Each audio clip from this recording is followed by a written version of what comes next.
the moment my own daughter looked at me and said, "Go find some other place to wait for the end. You're no use to anyone now," I dutifully gathered my belongings, just like the compliant father I had always been. 3 days after that, I found myself in a lawyer's office, learning that my supposedly devoted wife had been orchestrating the most elaborate game of strategy imaginable. My daughter, Isabella, was on the verge of a harsh lesson. Sometimes the most unassuming piece on the board is the one that dictates the entire game. If you're tuning into this, go ahead and subscribe and drop a comment to let me know where you're watching from. I'm about to tell you how I transformed from a man without a home into the one who held all the power. Because, believe me, this tale has more unexpected turns than a mountain road. Just 2 months ago, I was Arthur Pendleton, the loyal husband of Eleanor for 43 years, and the father of one profoundly ungrateful daughter. When Eleanor passed from a stroke at 71, I felt like my entire world had collapsed. Isabella descended upon my grief like a predator dressed in couture, murmuring about how challenging this period must be for me. "Dad, you can't possibly handle this enormous house by yourself," she'd insisted, her voice saturated with a concern that was entirely fabricated. "The upkeep, the yard work, all the memories. It's just not healthy." I should have recognized the cold arithmetic hidden behind her supposed empathy. Isabella had always been Eleanor's treasure, her perfect little girl who was incapable of any wrongdoing. When she married that financier, Marcus, and started giving us grandchildren, Eleanor doted on all of them, endlessly. I, meanwhile, was just the man who handled the repairs, managed the household, and made sure our life together ran like a well-oiled machine. Following the funeral, Isabella grew more and more insistent about my living situation. She would bring Marcus over for dinners where they'd trap me with brochures for assisted living facilities and pamphlets for retirement villages. "Dad, these communities are incredible. You'd be around people your own age, with scheduled activities and zero responsibilities." What they were really saying was, zero inheritance for us to worry about, and no inconvenient old father to manage. The breaking point arrived last Tuesday. I had been staying in what Isabella had started calling our house for 6 weeks since Eleanor's passing, sleeping in the den because I couldn't bring myself to clear out our shared bedroom. Isabella showed up without warning, with Marcus and a pair of large suitcases in tow. "Dad, we've come to a decision," she announced. "Marcus received a major promotion, and we must relocate to the city right away. This house is absolutely ideal for our family." I just stared at her, the words not fully registering. "Move in? But this is my home." Isabella's carefully constructed mask of concern momentarily fell away, exposing the chilling calculation beneath. "Actually, Dad, based on Mom's will, I was left everything. The house, the stock portfolio, all of it. I've been allowing you to stay here as a kindness, but it's time you found a place of your own." Her words felt like a physical assault. "Isabella, there must be a misunderstanding." "No misunderstanding. Mom knew I would be a better steward of her legacy than you could ever be.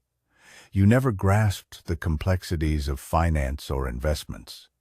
You were just the husband. 43 years of my life diminished to those 3 words, and then she delivered the final, brutal strike. "Go find some other place to wait for the end. You're no use to anyone now." I packed my life in a daze. 43 years of a shared life, now condensed into 2 suitcases and a small shoebox of photographs. Isabella stood in the doorway, glancing at her watch as if my departure was making her late for an important appointment. "There's a decent senior complex over on Oak Street," she offered, with the kind of hollow enthusiasm one might use to recommend a passable diner. "Quite affordable. I'm sure they'll have vacancies." Affordable. My daughter was about to inherit an estate worth over 33 million, and she was suggesting I move into what amounted to a state-assisted living facility. Marcus loaded my bags into their luxury SUV with the detached efficiency of someone taking out the trash. "Arthur, you'll really enjoy having your independence back," he said, his gaze not quite meeting mine. No more stressing about home maintenance or property taxes. What he meant was, no more home. As they drove me away, I watched my house, Eleanor's house, and now Isabella's house vanish in the rearview mirror. The irony was suffocating. I had poured 4 decades of my life into making that house a home, hosting Isabella's childhood birthday parties, nursing Eleanor through her bouts of illness, and maintaining every single detail that she held dear. Now, I was being chauffeured to a run-down motel like an unwelcome relative who had long overstayed their welcome. The Traveler's Rest was precisely as grim as a place that charges $59 a night would suggest. The walls were paper-thin, the towels were even thinner, and the carpet looked like it had survived several decades of neglect. Isabella handed me $200 in cash, the way one might tip a bellhop. "This should hold you over for a few days, while you get your feet under you," she said. "I'll have Marcus wire some money to your account after we've sorted through all of Mom's paperwork." Some money from the inheritance that should have been mine. After they departed, I sat on the lumpy, sagging mattress and tried to absorb the reality of what had just occurred.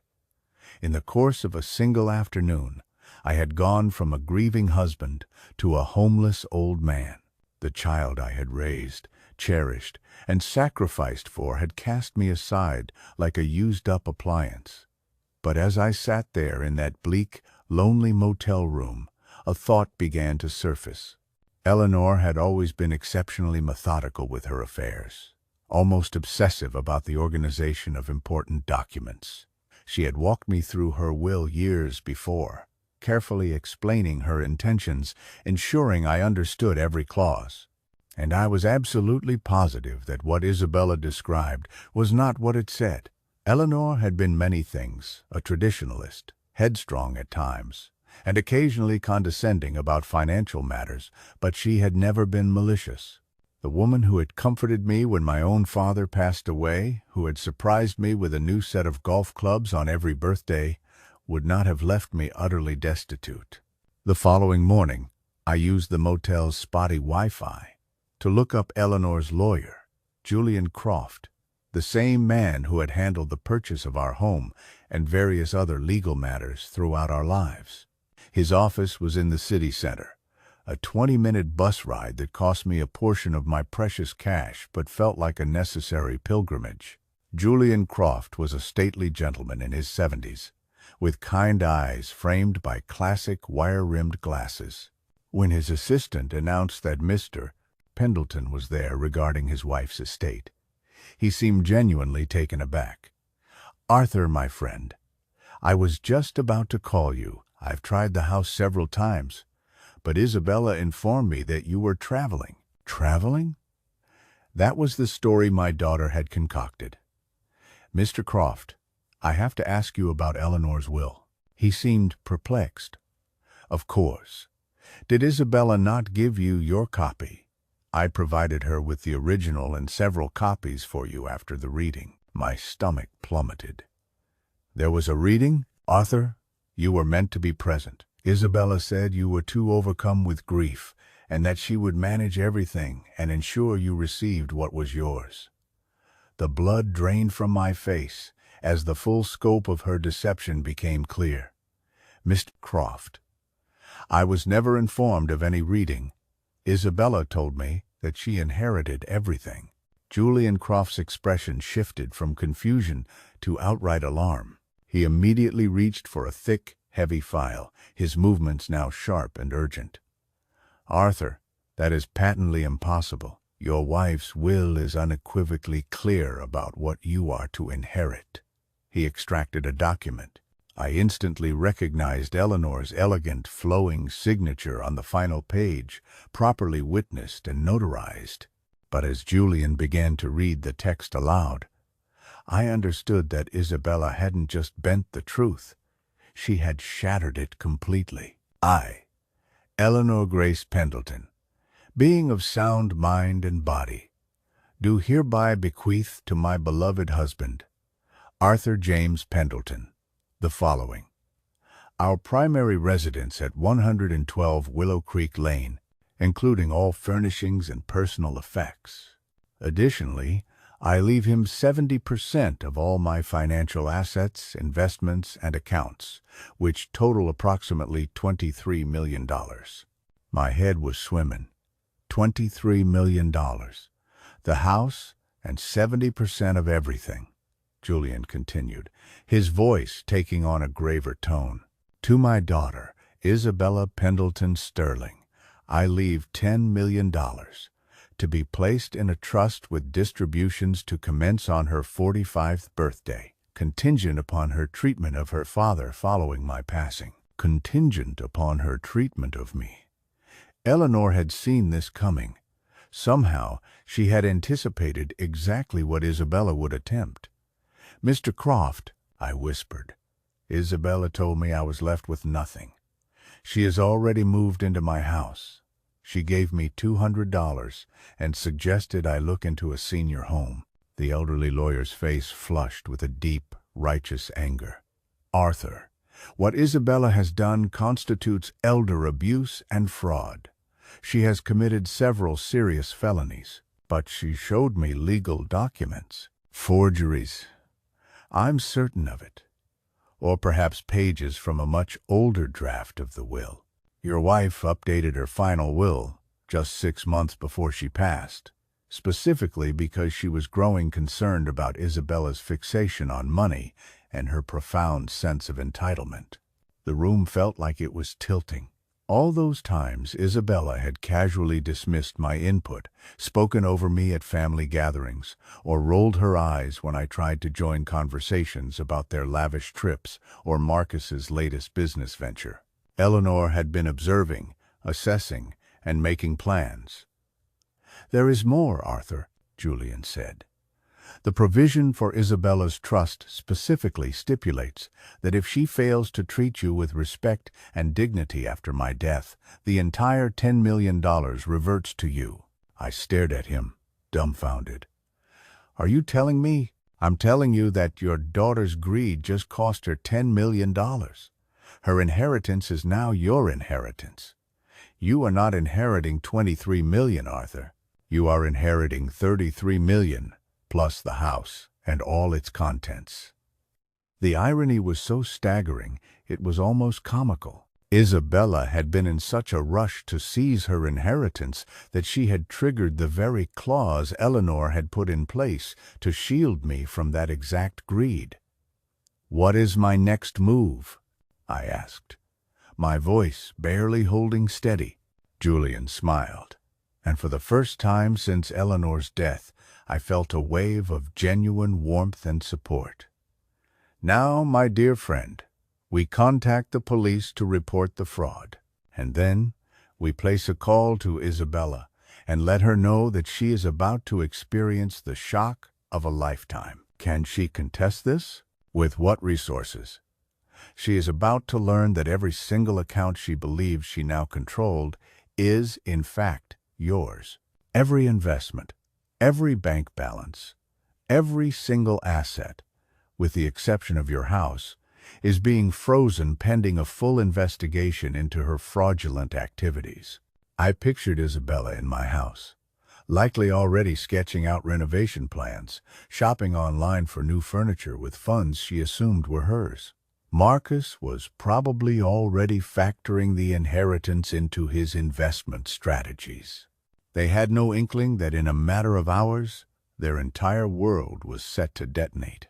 Julian Croft's office quickly transformed into the command center for what he lightheartedly dubbed Operation Payback. He got in touch with the police, the financial institutions, and a private investigator, all while I sat in his plush leather chair, still struggling to grasp the sheer scale of Isabella's betrayal. The forged documents are quite sophisticated, Detective Miller explained as she examined the fake will Isabella had shown me. This was not a spontaneous act. This was meticulously planned. Do you think Isabella had assistance? I asked.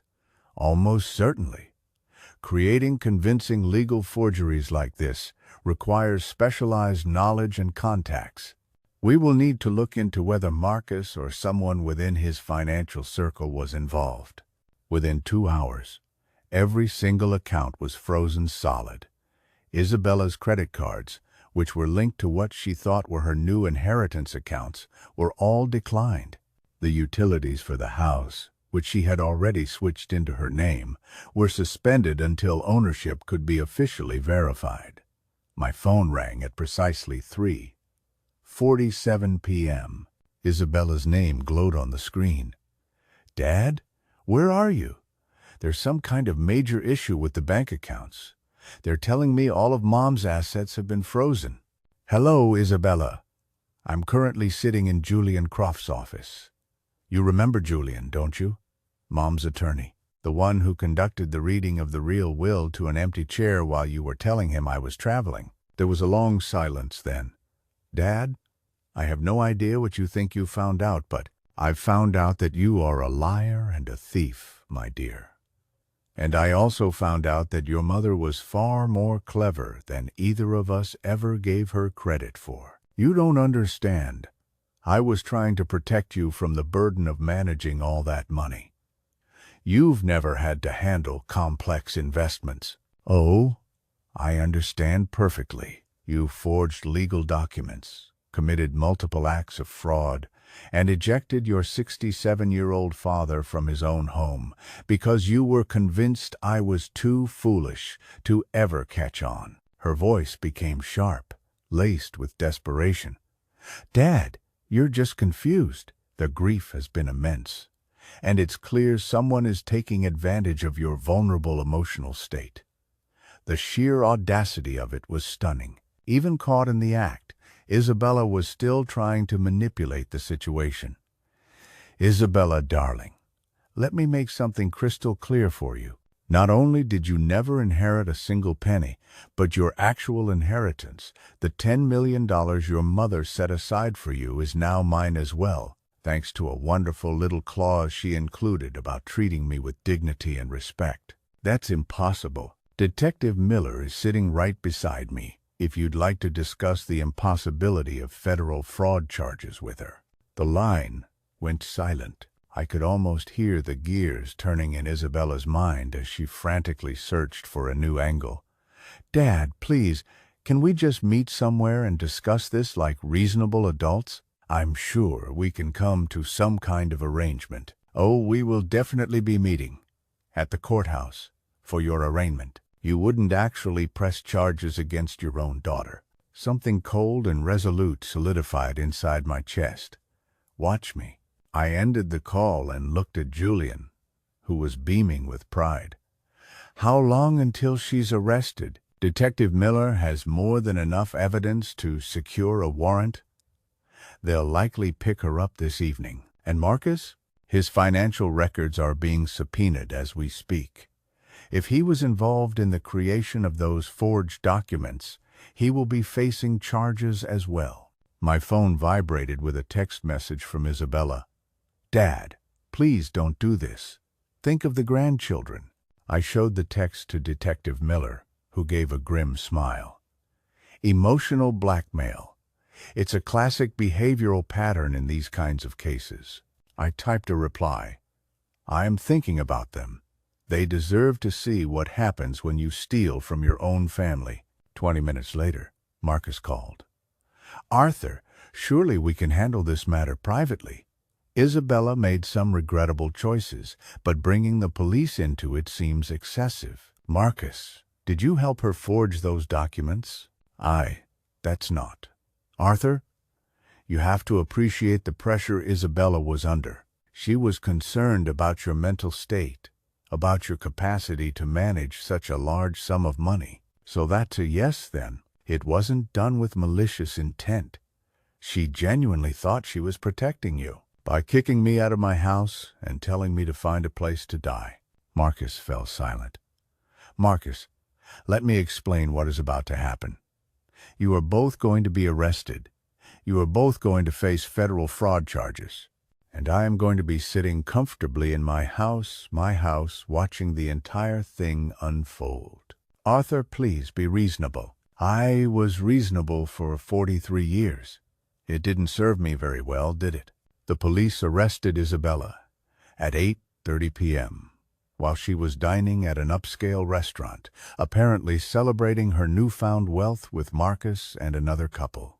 According to Detective Miller, she caused a scene, shouting about a wrongful arrest and demanding to speak with her lawyer, who, it turned out, was Marcus's golfing partner and had zero experience in criminal law. Marcus was taken into custody at his office the next morning. A forensic accountant had traced the forged documents to a specialty printing company that Marcus's firm had previously used for creating fraudulent investment prospectuses.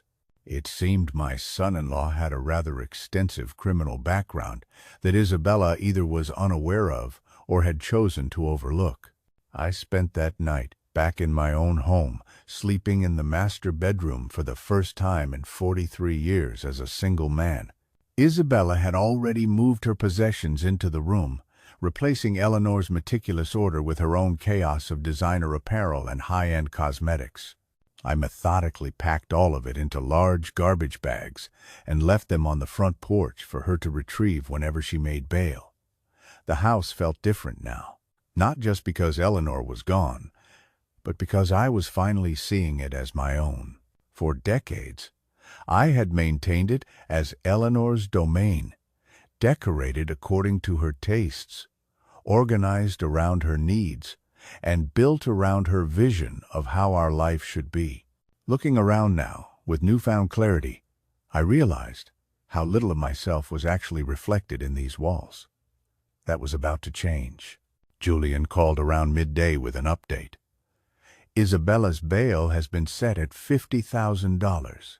Since all of her accounts are frozen, she'll need to find someone else to post it. What about Marcus? $200,000.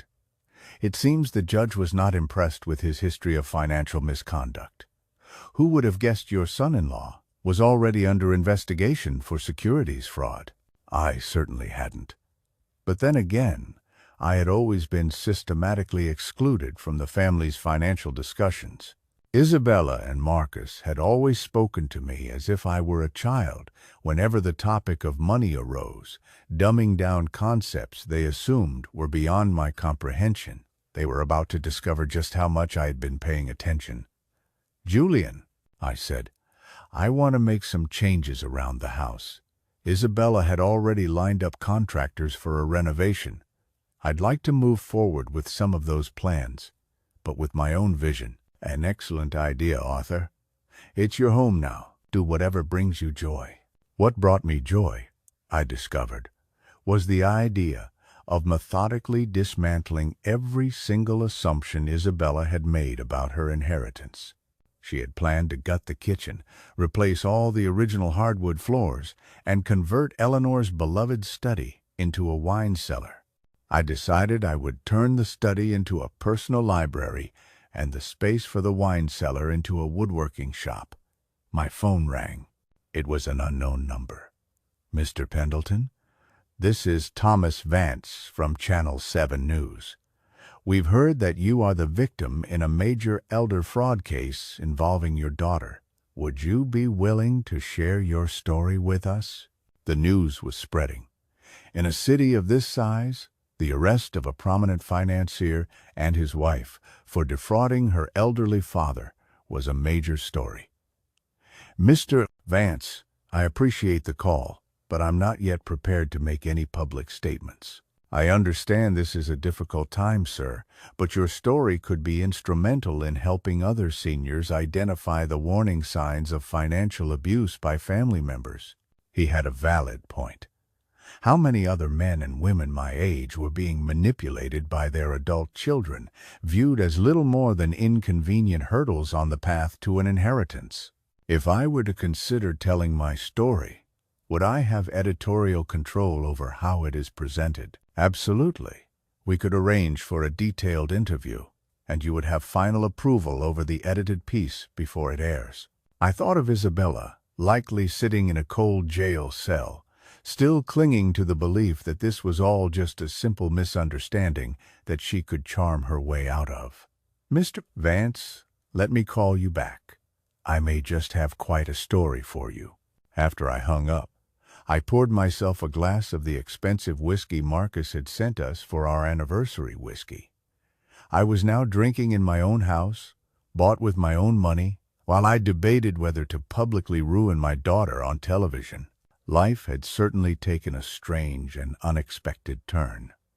The doorbell rang at precisely 7:00 a.m. Through the peephole, I saw Isabella standing on my porch, still in yesterday's clothes, looking as if she had aged a decade overnight. She had managed to make bail.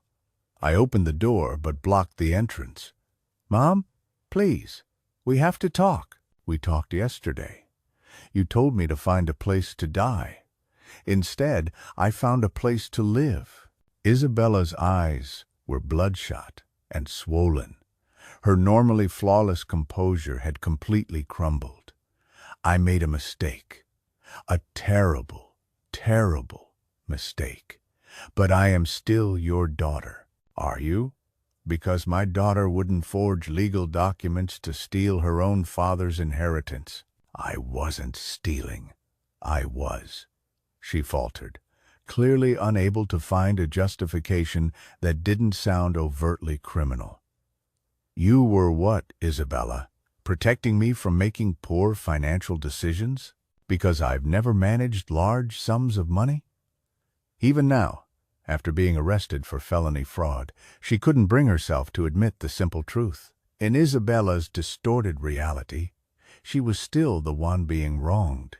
"Isabella, let me tell you something your mother said to me about 6 months before she passed. She said she was worried about your sense of entitlement, your attitude towards money, and the way you treated people you considered beneath you." Her face went ashen.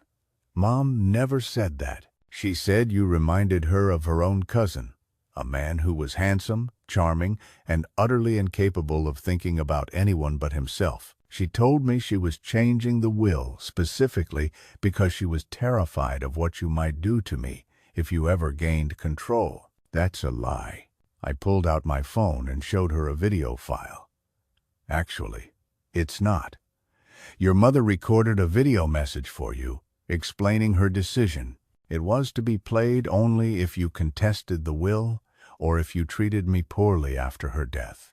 Isabella stared at the phone, as if it were a venomous snake. "She knew, my dear. She knew exactly who you were beneath all that surface-level charm. The only thing she didn't anticipate was just how far you would be willing to go." "Play it," she whispered.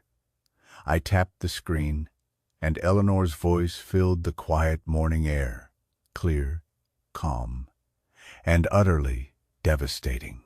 "If you are hearing this, Isabella, it means that my deepest fears about your character have been realized.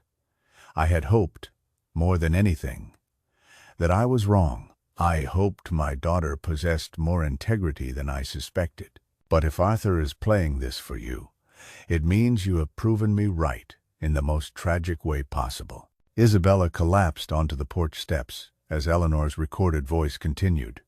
"For 43 years, I watched your father put his own dreams and ambitions on hold to support our family. He worked a second job on weekends to help pay for your education while I was building my career. He gave up countless opportunities and poured his entire being into being the husband and father he thought we needed." The recording went on for another 3 minutes, every word a precision instrument, methodically dissecting Isabella's excuses and self-delusions. By the time you hear this, you will have learned that treating your father with contempt has cost you everything. I truly hope it was worth it. When the video ended, Isabella was weeping. Not the performative tears she had used to manipulate people since she was a child, but raw, ugly, broken sobs. "She hated me," she choked out. "No, Isabella, she loved you enough to hope you would prove her wrong.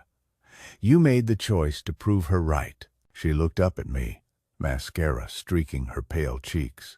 "What happens now?" "Now, you face the consequences of your actions. The fraud charges, the ongoing investigation, the public humiliation when this story becomes front-page news." The news. Channel 7 wants to interview me about elder financial abuse. I'm considering their offer. Isabella's face crumpled. "Dad, please, think about what this will do to the grandchildren, to Marcus's career, to our entire family's reputation." "I am thinking about it. I'm thinking about how you failed to consider any of those things when you decided to commit multiple felonies." She rose to her feet slowly, looking older and more defeated than I had ever seen her. "I know you won't believe me, but I never intended for it to go this far. I wanted the money, the security, the status. I wanted to never have to worry about anything ever again." For the first time since this entire nightmare started, Isabella was being honest. "I believe you, my dear, but wanting something doesn't give you the right to destroy other people to get it." She nodded, tears still streaming down her face. "What can I do to make this right?" "You can start by admitting that what you did was wrong. Not misguided, not protective, not complicated. Just wrong." "It was wrong," she finally said. "It was completely and unforgivably wrong. And then you can face whatever consequences are coming with some measure of dignity, instead of trying to manipulate your way out of them." Isabella looked at me for a long time, perhaps seeing me clearly for the very first time. Not as the passive, accommodating father she had always known, but as the man who had just completely outplayed her. "I deserved this, didn't I?" "Yes, Isabella," I said.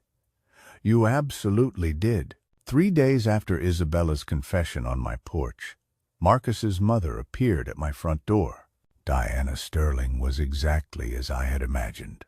Perfectly coiffed, adorned with expensive jewelry, and radiating a level of entitlement that can only be cultivated over generations of inherited wealth. "Arthur, we need to discuss this situation in a rational manner."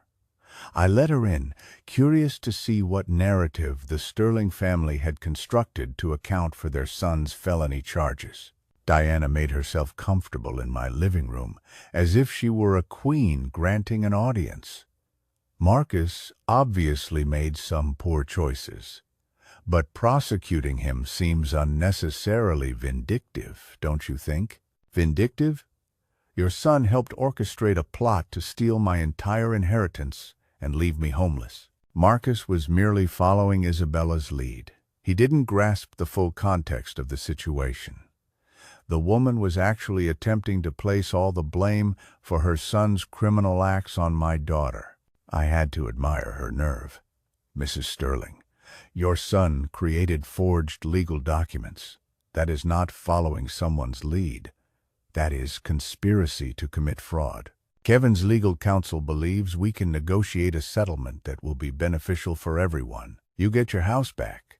Isabella faces the appropriate consequences, and Marcus avoids the negative publicity of a trial." Appropriate consequences, as if what Isabella did was a minor social faux pas. "What kind of settlement did you have in mind?" Diana smiled, clearly thinking she had found a point of leverage. "Marcus's family is prepared to offer you financial compensation for your inconvenience. Let's say $2 million, in exchange for you dropping all charges against Marcus.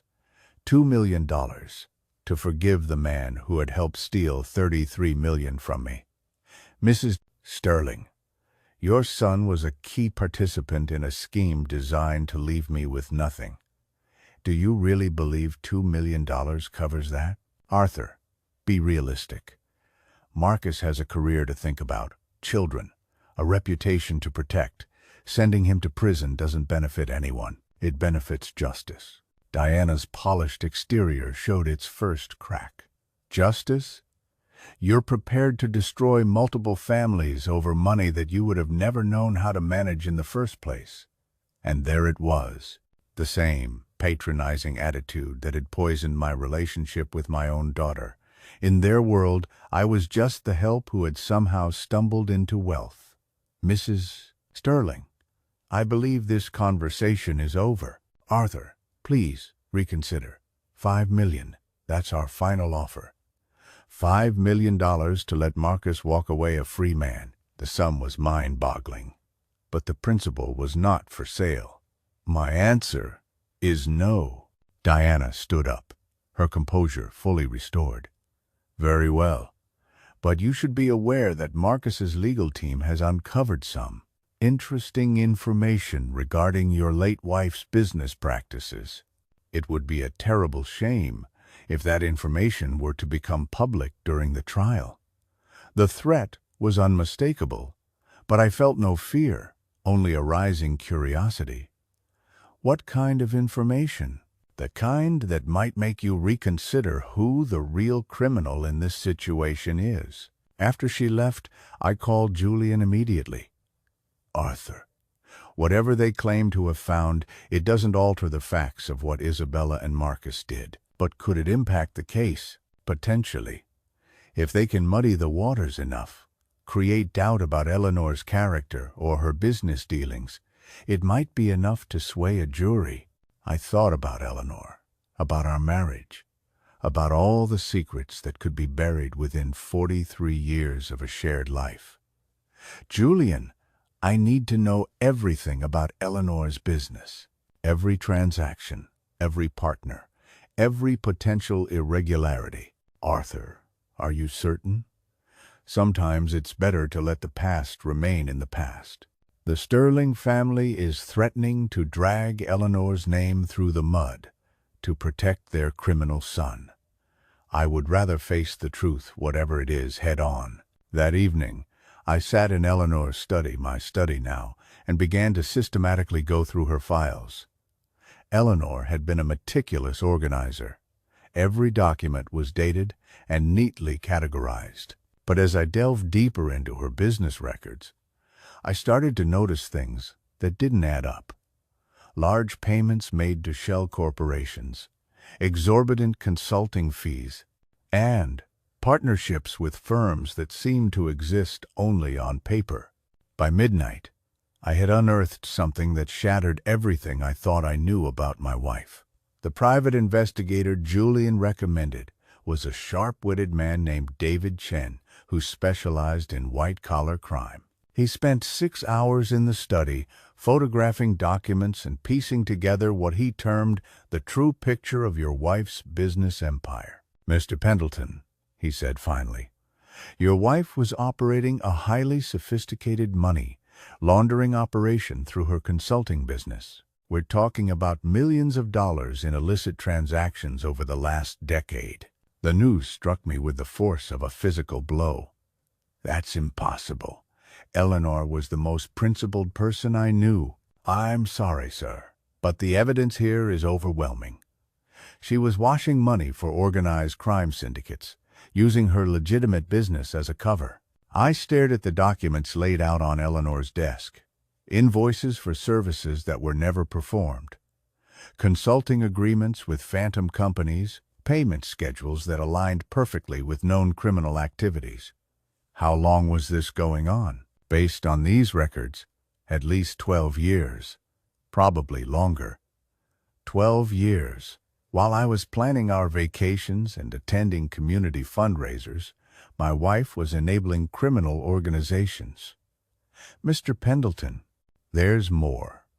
The $10 million Eleanor left to Isabella, that money came directly from these laundered funds. If the FBI were to discover this, they would seize the entire estate as proceeds of criminal activity. The room began to spin. Everything, the house, the investments, all of it could be lost.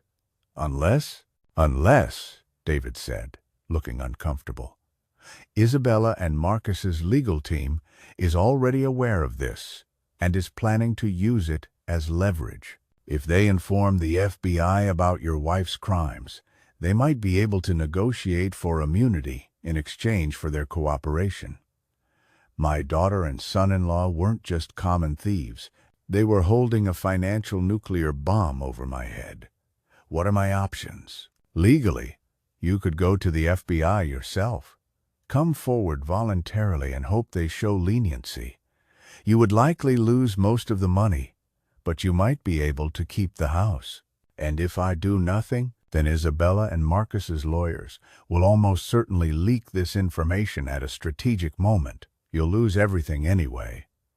And you could also face potential charges for having unknowingly benefited from criminal proceeds. I thought of Diana Sterling's smug, confident smile, her certainty that I would eventually accept their settlement offer. They had known about Eleanor's crimes the entire time. David, how could they have found out about this? Marcus is a financier. He would have recognized the patterns in your wife's financial records. The real question was, what were they planning to do with that information? Just then, my phone rang. It was Isabella. Dad, we need to meet tonight. There are things about Mom you need to know that change everything. I already know, Isabella. There was a pause. You know what? I know about the money laundering. I know about the criminal associations. I know that every penny your mother left us is tainted. Dad, listen to me very carefully.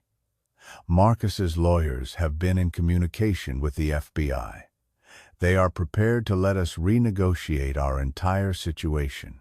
What kind of renegotiation? Marcus receives immunity in exchange for providing the FBI with information about Mom's criminal network. You get to keep $5 million in the house. The rest is forfeited to the government. And you? The fraud charges are dropped. We all walk away from this disaster. It was a brilliantly sociopathic plan.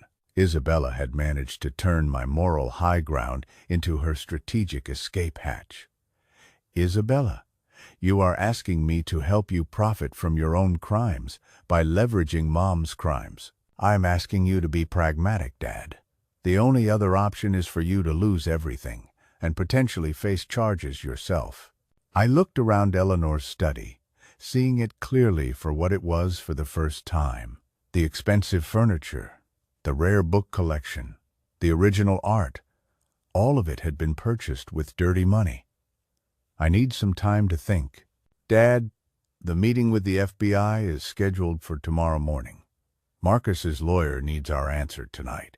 After hanging up, I sat in the darkness of the study, surrounded by the evidence of my wife's secret life. I had been married to a stranger for 43 years and had raised a daughter who inherited far more than just money from her mother.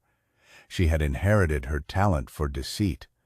But she had made one critical miscalculation. She had completely underestimated the man I became when my back was against the wall. I picked up the phone and called David Chen. David, how quickly can you get me a meeting with the FBI? I have a story to tell them, and I have a feeling they're going to find it very interesting. FBI agent Sarah Miller was exactly who you would expect a federal investigator to be. Sharp, intelligent, and utterly impervious to emotional appeals. She sat across from me in Julian's conference room, recording our conversation and taking notes with detached precision. Mr. Pendleton, you do understand that by coming forward voluntarily, you are potentially admitting to having benefited from criminal proceeds, correct? I understand. But I would rather tell you the truth than allow my daughter and her husband to manipulate this situation for their own gain. I laid out the entire story: Eleanor's secret business, Isabella's fraud, Marcus's forgeries, and their extortion attempt disguised as a settlement offer. So, your daughter believes she can trade information about your late wife's crimes for immunity from her own. That is precisely what she believes. And she thinks I will go along with it because I'm afraid of losing everything. Agent Miller allowed herself a small, brief smile. Are you afraid, Mr. Pendleton? Agent Miller, 2 weeks ago, I was a grieving widower sleeping in a cheap motel. Today, I am sitting here voluntarily confessing to federal agents about my deceased wife's criminal empire. Fear is no longer the dominant emotion. What is? Anger. A pure, focused anger at being manipulated and underestimated for decades by the people who were supposed to love me most. Agent Miller's smile widened slightly. "Mr. Pendleton, would you be willing to wear a wire?"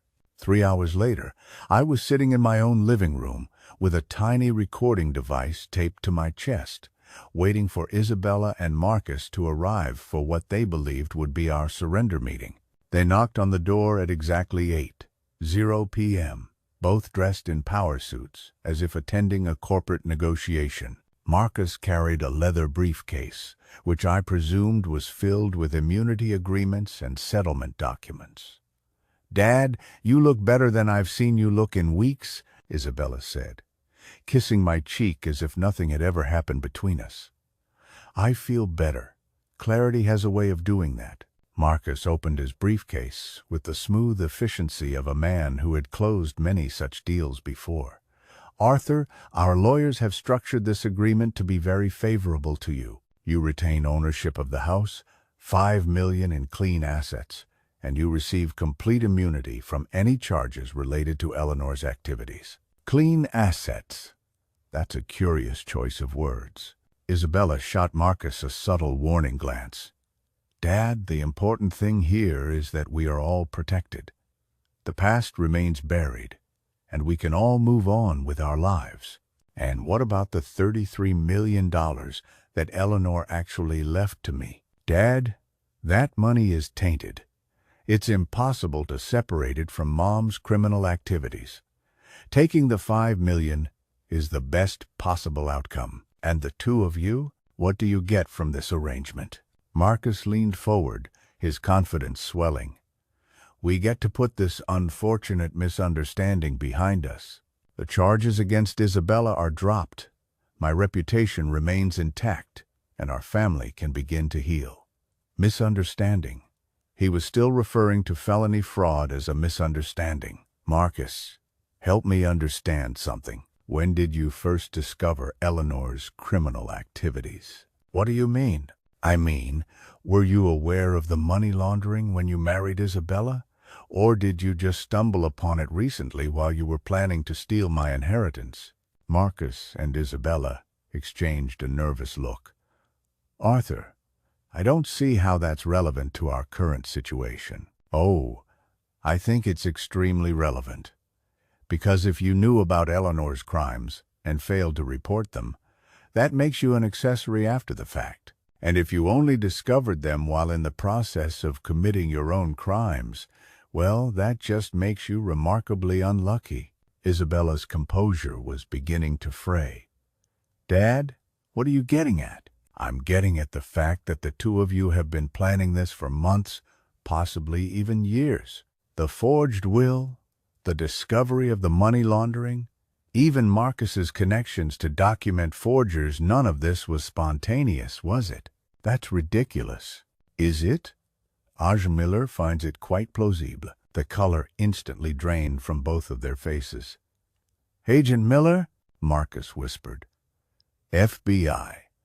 She's been very interested in my story about systematic elder abuse, fraud, and extortion. She was particularly intrigued by the part where you tried to blackmail me with my dead wife's crimes." Marcus shot up from his seat, reaching for his briefcase.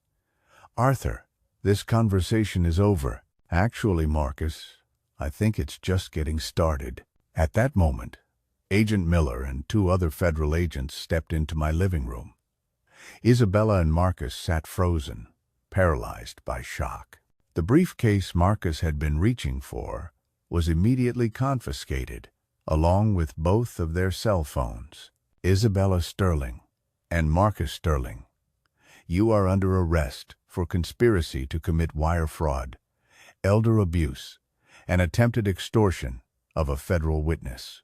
Isabella turned to me, her face a mask of pure betrayal. "Dad, How could you do this to your own family? The same way you could forge legal documents and steal my inheritance, my dear. The only difference is, my way is legal." As the agents were handcuffing them, Marcus made one last, desperate attempt. "Arthur, you have no idea what you've just done. There are people connected to Eleanor's business who will not appreciate this kind of federal attention. You've just put yourself in grave danger." Agent Miller paused while reading them their rights. "Mr. Sterling, are you threatening a federal witness?" "I'm warning him about the reality of his situation." "The reality, Mr. Sterling," Agent Miller said calmly, "is that you just added witness intimidation to your list of charges." After they had been escorted out, Agent Miller sat back down across from me. "Mr. Pendleton, Marcus's warning might not have been entirely baseless.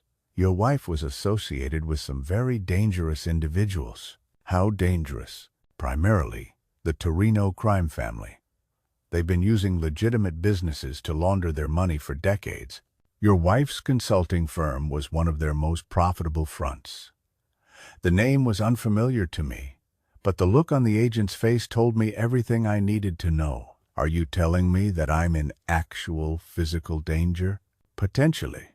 But there is something else you need to know about your wife's operation. Something that changes everything." Agent Miller pulled out a thick file folder, the kind that implied a long and complex investigation. "Mr. Pendleton, your wife wasn't just laundering money for the Torino family. She was an FBI informant." The world seemed to tilt on its axis. Eleanor was working for the FBI? A deep-cover, long-term investigation. The operation was so highly classified that even most local FBI offices were unaware of it. "Your wife was helping us build cases against multiple crime families, but the money was real. The FBI authorized her to keep a percentage of the laundered funds, both as payment for her cooperation and to maintain her cover. Everything she left to you was legally earned through her cooperation with the federal government." I stared at her, my mind struggling to process this new reality.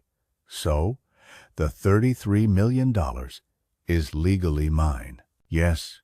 Your wife passed away before the investigation was concluded, but her cooperation over a period of 12 years led directly to 47 arrests and the seizure of over $200 million in criminal assets." "Why didn't anyone tell me?" "Because the investigation was still active, and we were not certain of your level of involvement or knowledge. Your daughter and son-in-law's fraud scheme, ironically, helped us to confirm your complete innocence." "So Isabella and Marcus had no idea." "They suspected criminal activity, but they had no clue about the federal cooperation. They were attempting to blackmail you with information that would have ultimately exonerated your wife." The irony was so profound it was almost poetic. Isabella had tried to steal my inheritance twice, first through fraud and then through blackmail based on a fatal lack of information. Agent Miller, what happens now? Now, you get your money back. Your daughter and son-in-law face a host of federal charges, and you get to decide what kind of life you want to build with your legitimate inheritance. And as for the danger Marcus mentioned, the Torino family is going to be far too preoccupied with their own legal troubles to worry about you. We are executing search warrants across 3 states tomorrow morning. I looked around my living room, seeing it not as the scene of my humiliation, but as the site of my rebirth. "Agent Miller, may I ask you something?" "Of course. In your professional opinion, am I a terrible person for feeling a sense of satisfaction about my daughter's arrest?" Agent Miller smiled. "Mr. Pendleton, in my professional opinion, you are a man who refused to be a victim. There is nothing terrible about that. In fact, it's inspiring." 6 months later, I stood in the kitchen of my fully renovated house, making coffee for 2. The morning light poured through new, custom-built windows, illuminating countertops that I had selected myself for the first time in 43 years. "Good morning, Arthur." Dr. Evelyn Reed, David Chen's sister and my new financial advisor, appeared in the doorway holding a thick binder of investment reports. "Good morning, Evelyn. Ready for our quarterly review?" The past 6 months had been a whirlwind of legal proceedings, media appearances, and profound personal change. Isabella and Marcus were each serving 18-month sentences in federal prison. The extensive news coverage of their crimes had turned me into a minor celebrity in the world of senior advocacy. "Your portfolio is performing exceptionally well," Evelyn said, taking a seat at my new breakfast nook. "The charitable foundation is now fully operational, and the scholarship fund has already chosen its first group of recipients. The Arthur Pendleton Foundation for Elder Protection had become my new life's work. Using $15 million of my inheritance, we were funding legal aid for seniors facing financial abuse from their families and lobbying for stronger elder protection laws." "Any updates on the documentary?" "Netflix has officially greenlit the production deal. They want to begin filming next month." My story had captured the public's imagination far beyond the initial news reports. The Father's Gambit, an American story, was being developed as a limited series, with all proceeds being donated to elder advocacy charities. "And Isabella?" Evelyn's expression turned cautious. "She's written again. Her lawyer mentioned that she wants to apologize and ask for your forgiveness. Isabella had sent me 17 letters from federal prison. I had read the first few, which vacillated between self-pity and desperation, before I decided to stop opening them altogether. Some relationships, once they are broken, cannot be mended with just words." "Has my position on that changed, Evelyn?" "Not according to our previous conversations. But people can change, Arthur. Even people who have made horrendous choices. I thought about the man I had been just 6 months ago, grieving, dependent, and willing to accept whatever crumbs of dignity my family was willing to throw my way. That man might have felt a moral obligation to forgive Isabella, to try and rebuild a relationship founded on guilt and tradition. But that man no longer existed.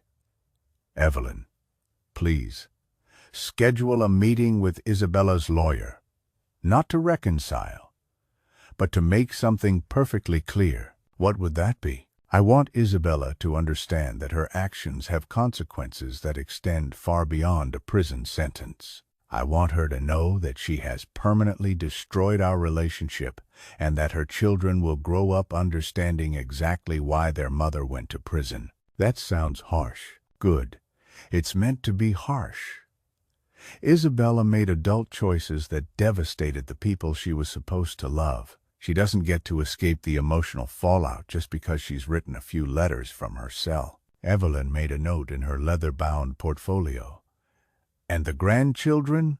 Isabella has requested supervised visits. My relationship with Isabella's children will be based on the choices they make when they become adults, not on their mother's attempts at rehabilitation." The doorbell rang.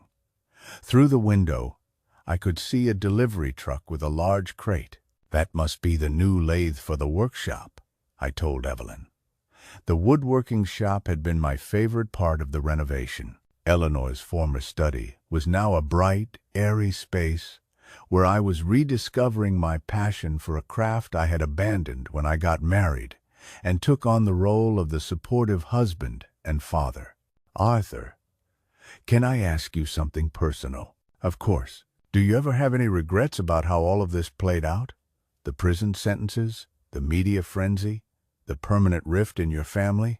I thought about her question as I signed the delivery receipt. 6 months ago, I had been invisible, a widower with no home, no money, and no future. Today, I was a millionaire philanthropist with a foundation, a documentary deal, and a sense of purpose that went far beyond my own existence. "Evelyn, my daughter tried to steal everything I had and leave me to die in a welfare facility. My son-in-law forged documents and then tried to blackmail me. They showed me exactly who they were when they believed I was powerless to stop them. But they are still family. No, I corrected her gently. They are DNA. Family are the people who protect you when you are at your most vulnerable, not the people who exploit that vulnerability for their own personal gain. Evelyn closed her portfolio, seemingly satisfied with my answer. Besides, I added with a smile, look at who I became when I finally stopped allowing them to define my worth.